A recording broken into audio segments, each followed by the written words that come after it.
¿Qué es lo más aterrador que viste cruzando la frontera?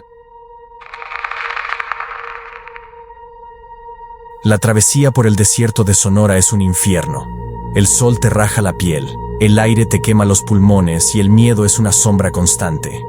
Iba con un grupo pequeño, tratando de no hacer ruido, siguiendo al coyote que nos prometió un cruce seguro. Llevábamos ya como 2 días caminando, con el agua racionada y la esperanza deshidratándose. La noche era helada y el cansancio ya nos estaba volviendo locos.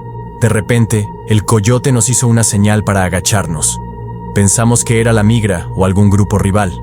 Nos arrastramos entre unos mezquites, con el corazón en la garganta. Adelante, a lo lejos, vi una luz débil. No era un faro, ni una casa. Era un camión.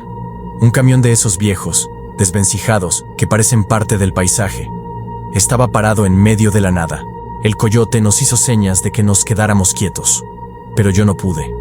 La curiosidad o el miedo, no sé. Me arrastré un poco más, tratando de ver qué pasaba. El camión estaba abierto de la parte de atrás. Y el olor, un olor dulce y nauseabundo que se te metía por la nariz y te llegaba hasta el cerebro. Un olor que conocía de cuando, de niño, vi animales muertos en el campo, pero multiplicado por 1000. Con la poca luz de la luna y el reflejo de una lámpara que llevaba uno de los que estaban con el camión, alcancé a ver. La parte trasera del camión no llevaba carga normal. Estaba lleno de cuerpos, amontonados, brazos y piernas entrelazados, como si los hubieran tirado sin ningún cuidado. No pude distinguir caras, eran solo siluetas. Pero eran muchos, mujeres, hombres, tal vez niños. No se movían. El silencio era total, salvo por el viento y los latidos salvajes en mis oídos. El coyote me jaló del brazo, la cara descompuesta. «Cállate, no mires», me susurró con furia. Nos obligó a rodear el camión por el lado opuesto, a paso doble. Me forzó a seguir, a no mirar atrás, a no hacer preguntas. Pero la imagen se me quedó grabada. Ese camión lleno de muerte en medio de la inmensidad del desierto mexicano. Desde ese día, esa escena se repite en mi mente. No hay fantasmas, no hay brujería, no hay portales. Solo la cruda realidad de lo que significa ser un número en el camino. Es la certeza de que esas personas, como yo, solo buscaban una oportunidad y encontraron un final silencioso en la arena. Ese es el verdadero terror. Lo que pasa en el desierto, bajo la mirada indiferente de la luna. Siguiente historia. La verdad es que no tenía otra opción. La situación en Panamá estaba de la patada, y yo, como muchos, me tiré al monte. Crucé el Darién con mi cuñada. Ella se llamaba Elena, era más joven que yo, y aunque iba cagada de miedo, la esperanza la movía. El viaje, miren, no se lo deseo ni a mi peor enemigo. Es un infierno verde, lluvia que no para, barro hasta las rodillas, mosquitos que te drenan la sangre, y el miedo constante de que te agarre la maña, o peor, la misma selva. Un día íbamos con el grupo, pero Elena ya no aguantaba. Las piernas no le daban. El coyote nos dijo que buscáramos un atajo por una parte más tupida. Empezamos a seguir un rastro que parecía de animales, pero el aire se puso denso, con un olor a putrefacción, como a carne pasada, pero con un toque salvaje. De repente, llegamos a un claro. No era un campamento viejo, ni un basurero. Era como un cubil, un nido, de un jaguar. Y lo que vi ahí, se los juro, me dejó frío como un témpano. Huesos, montones de huesos, no solo de animales chiquitos, eran huesos humanos, blanqueados por el sol y la lluvia, mezclados con pedazos de ropa hecha jirones. Cráneos con las cuencas vacías, costillas rotas, piernas dispersas por todos lados. Era la caza de un depredador, sí, pero uno que se estaba comiendo a la gente que se perdía en esa desgraciada selva. Elena se quedó paralizada a mi lado, los ojos desorbitados del horror. No le salía ni un grito. Salimos de ahí corriendo como almas que lleva el diablo, con la adrenalina a 1000. Pero la noche se nos vino encima de golpe. Y en el Darién, la oscuridad es total, no ves ni tu propia mano. Estábamos muertos de cansancio, perdidísimos. En un momento, Elena tropezó con una raíz y se quedó un poco atrás. Yo me giré, la llamé, pero no veía nada. Solo escuché los gruñidos. Eran profundos, roncos, no eran los de un perro, eran grandes, poderosos. Y luego, el sonido más horrible que he oído en mi vida, el de la carne siendo desgarrada, el crujido de los huesos, y después, el silencio. Un silencio tan pesado que se te mete en los huesos y te enfría el alma. El coyote me jaló del brazo, la cara de la bestia, diciéndome que no me detuviera, que ya no había nada que hacer, que si me quedaba, yo sería el siguiente. Corrí con la imagen de ese claro de huesos y el sonido de Elena en mis oídos. Logré salir de esa maldita selva, llegué a México y luego al norte. Pero lo que escuché y vi esa noche me persigue hasta hoy.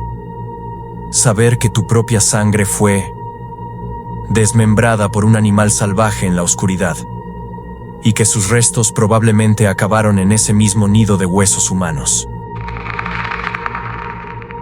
Siguiente historia.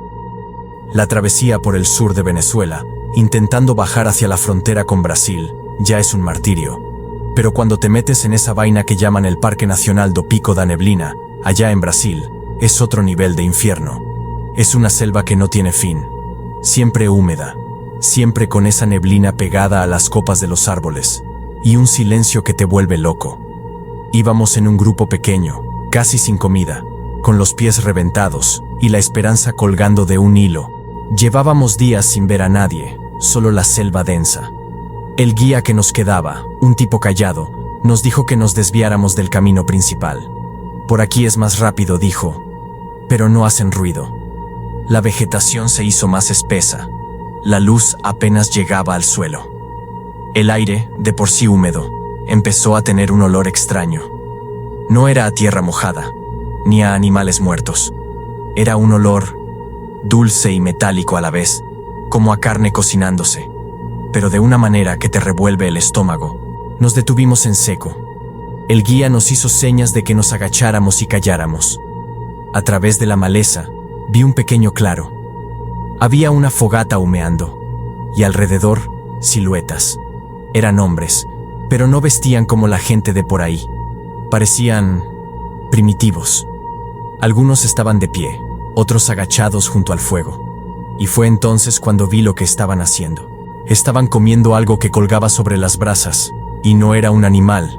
La forma, el tamaño y el olor se hizo más fuerte. Mi sangre se heló. Eran piernas, brazos humanos. Vi cabezas tiradas, con la piel quemada y los ojos vacíos. El terror me paralizó. No gritaban, no hablaban. Solo se dedicaban a esa tarea macabra con una calma que me partió. Eran caníbales. Gente que se había perdido en esa selva, o que siempre había vivido ahí, y a quienes la necesidad o la locura habían llevado a eso. El guía me arrastró para atrás, con una mano en mi boca para que no gritara. Me hizo señas con los ojos de que teníamos que correr sin hacer el más mínimo ruido. Corrimos por horas, sin mirar atrás, sin hablar, con el estómago revuelto y el corazón en la garganta. La imagen de esos cuerpos, de esos ojos vacíos y de la gente comiendo sin inmutarse, se me clavó en la mente. Logré llegar a Brasil, sí. Pero la selva me dejó una herida que no cicatriza. Ahora, cada vez que escucho un ruido en la noche, o siento un olor extraño, ese terror me regresa. No son fantasmas lo que me asustan, sino la idea de que en los lugares más remotos de la tierra, la desesperación y la barbarie pueden convertir a un hombre en un monstruo, y que el Pico da Neblina guarda secretos mucho más oscuros que la simple niebla. Es una vaina que nadie te cree, pero que yo viví. Siguiente historia. Yo soy de un pueblito cerca de Miahuatlán, en Oaxaca. Vine a la Ciudad de México buscando chamba, como muchos. El viaje en autobús es largo, especialmente de noche. Me gusta ir en el asiento de adelante, justo detrás del chofer, para ver el camino. Esa noche, el autobús iba medio vacío, y el chofer era un señor ya grande, con cara de pocos amigos, pero se veía que tenía 1000 carreteras encima. Todo iba normal, la música bajita en la radio, el ronroneo del motor. Salimos de Oaxaca y ya era bien entrada la noche. Pasamos por esas curvas, entre los cerros y los pinos, donde la carretera es una línea solitaria en la oscuridad total. Yo iba mirando por la ventana, medio adormilado. De repente, a lo lejos, en la penumbra que dejaban las luces del autobús, vi algo. Al principio pensé que era un animal, un coyote o un perro callejero que se había acercado demasiado. Pero no, no se movía como un animal. Era una silueta, como una masa oscura, que se movía a la par del autobús, a un lado de la carretera, entre los árboles.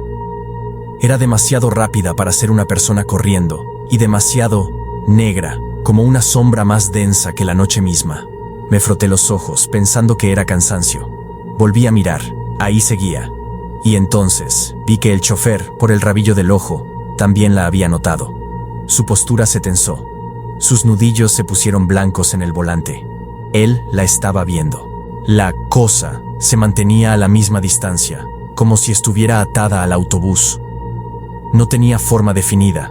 Era solo una mancha oscura que se deslizaba sin esfuerzo junto a nosotros, incluso cuando el chofer empezó a acelerar. El bus iba a más de 100 por hora. Y esa sombra seguía ahí, implacable, silenciosa, sin despegarse. Sentí el miedo helarme la sangre. Empecé a rezar. Padre nuestro, Ave María, lo que se me venía a la mente. No era creyente de ir a misa cada 8 días, pero en ese momento me aferré a lo que pude. Miré al chofer por el espejo retrovisor. Su cara era una máscara de concentración y terror puro. Me di cuenta de que él estaba haciendo todo lo posible por librarse de esa cosa. Empezó a manejar como un loco. Aceleré, y de repente un frenón, intentando desengancharla. Metía cambios bruscos, tomaba las curvas más cerradas de lo normal.